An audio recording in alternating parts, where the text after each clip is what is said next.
We've got Darrell Issa joining us, the former California congressman who wants to be a future California congressman. Darrell, what do you make of this back and forth over funding for the World Health Organization? Whatever people's views on it, do you think now's the time to be waging it in the middle of fighting this pandemic? Well, there's always a good time to wage the argument about whether or not you're getting the truth and facts, whether you can rely on it. Let's remember, they already have nearly $1 billion of our money in their operating fund. The CDC and all these other agencies are taking care of the United States. So essentially, we've given them a gift to help the rest of the world. But let's understand, if there's simply going to be a billboard for information coming from member countries, you can run a billboard for less than billions of dollars. If they're going to be a source of real analytical research and medicine and people who they dispatch to get the truth, that's what we paid for. And 10 years ago, I visited them during a previous minor pandemic by comparison, and they told me then that they didn't have the ability to stop a pandemic, only to spot it early and alert the members. In this case, they failed in what they said they would do, which was spot it early and honestly alert the members. You know, Congressman, when we hear this finger pointing at the World Health Organization, what it knew and how much it knew, do you ever hear about the president's critics who say it's just a way of him taking the attention off of him and whether he has any culpability here? A lot of signs and a lot of fears were missed by a lot of folks, but that this is a way to say, this isn't me, this is the World Health Organization. Well, there's plenty of blame to go around. In China, obviously, they lied to us about what they really had on their hands. The World Health Organization was culpable and should be held accountable. The CDC and many of our leaders, including the mayor of New York, lots of people in both parties, gave us false statements, including just a few weeks ago, nobody needs masks. Please just let the healthcare people have it.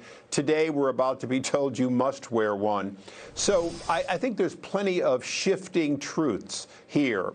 And we as but you know what I get, Congressman, you know what I get on this story? The one thing that worries me, though, sir, is that it's a lot of finger pointing at who, and that might be warranted, and talk about, you know, they bought what the Chinese were saying, hook, line, and sinker. But the president was among those who said China has been working very hard to contain the coronavirus. He said this back on January 24th. The United States greatly appreciates their efforts and transparency.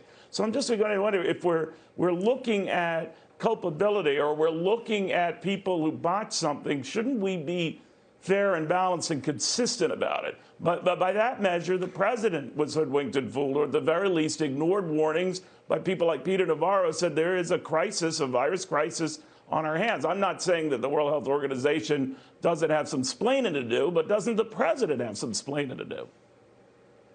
Well, first of all, I've known Peter Navarro. He's a San Diegan. I've known him for a very long time. He's always on one side of an issue, so he's predictable. The president is a two-handed leader. He will always talk about China in the most derisive terms for what they do wrong. He'll also talk about his friendship, on the other hand, with Xi and essentially give them credit. That's his style, and I think it's worked for him. People know that he is no better friend, but he also will turn on you when you're doing wrong. In this case, that's the kind of behavior Congressman, that he called them transparent. He called the Chinese transparent. He said and insisted they were transparent and they were doing good work. So you can't have it both ways. If, for example, he regrets saying that now, and maybe in retrospect it was a poor thing to say, then it wasn't only the World Health Organization saying it, right?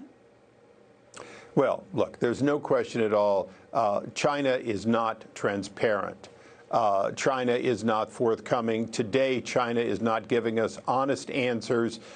We can look at how many people are being cremated, and it doesn't match the amount of people they say are dying. So there's no question at all that there's some ambiguity there. That, to a certain extent, I'll take that one as appropriate. But let's understand, even now, the WHO is still trying to say the president was premature in shutting down travel from China, even though it turns out to have saved a great many American lives. And if he had to do it over again, I'm sure he would have shut down travel from Europe, particularly people who had become infected in Italy sooner. But, you know, you can't do these things over again. You can only do the best you can do with the information you have at the time. Today, we're having an argument about what is an essential service in California. And I got to tell you, a marijuana clinic is essential and a church isn't. It's not like any of our leaders aren't making tough decisions, some of them just not right. All right. Congressman, thank you for taking the time. Just wanted to get a little bit of clarity on this. We'll see how things go in your fine state.